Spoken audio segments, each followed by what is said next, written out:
জুমার দিনকে বিষ্ণু ঈসা ইসলাম বলেছেন হাদা ইয়াউমুল ঈদ, হাদা ইয়াউমুন জাআলাহুল্লাহু লাকুম ঈদান।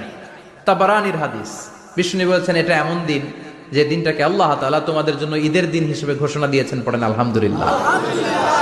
আল্লাহ তাআলার একটা বৈশিষ্ট্য হচ্ছে সুন্নাতুল্লাহি ফিত তাফদীল।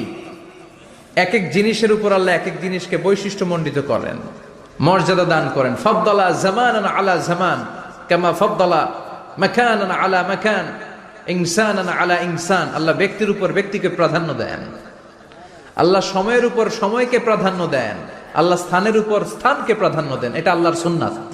এটা আল্লাহর কি সুন্নাতুল্লাহি ফিত তাফদীল।